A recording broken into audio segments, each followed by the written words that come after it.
Right, let us head up to Scotland to SNP spokesperson Tommy Sheppard. Tommy Sheppard. Mr. Speaker, I ask again, can we have a proper debate in which members discuss and decide on a free vote the nature and extent of virtual participation in the proceedings of this Parliament while the pandemic lasts?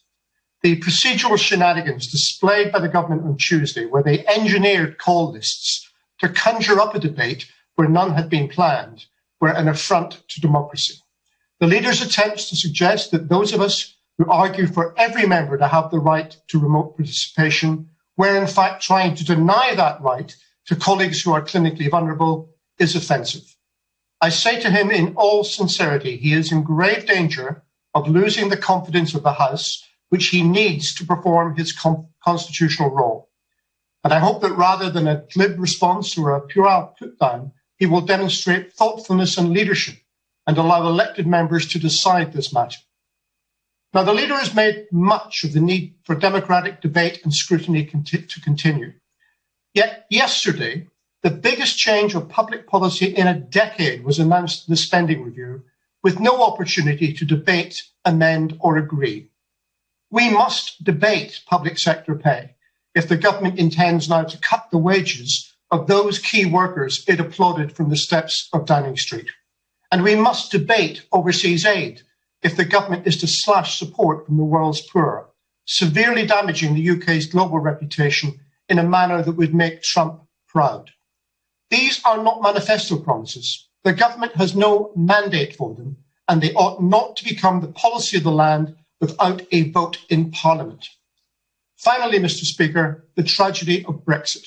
Just 5 weeks to go and no deal in sight. Last week, I got no answer about the Shared Prosperity Fund. Today, I want to ask for a debate on plugging the 170 million black hole left in Scotland's rural economy as payments under the Leader Scheme end following withdrawal from the Common Agricultural Policy. The silence on this is reckless and damaging to Scotland's rural economy. Mr. Speaker, to misquote P.G. Woodhouse, it's never difficult to tell the difference between a member of the SNP with a grievance and a ray of sunshine. It seems to me that the cloud across any ray of sunshine can always be provided by the honourable gentleman.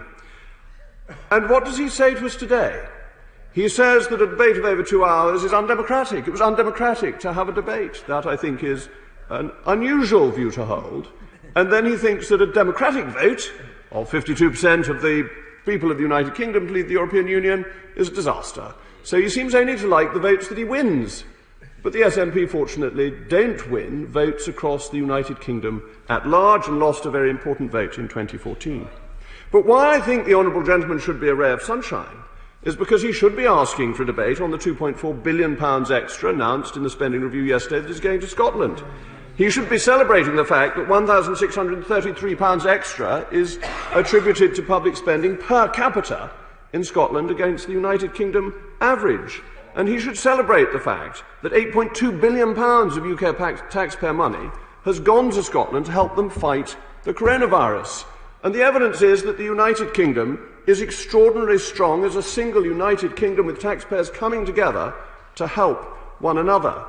But I noticed, Mr. Speaker, that he carefully avoided the fact, when he talked about the House's confidence, that in Scotland confidence may be ebbing away. I noticed the SNP lost a vote in the Scottish Parliament yesterday over publishing the legal advice given to the Scottish Government on the judicial review brought by Alex Salmond.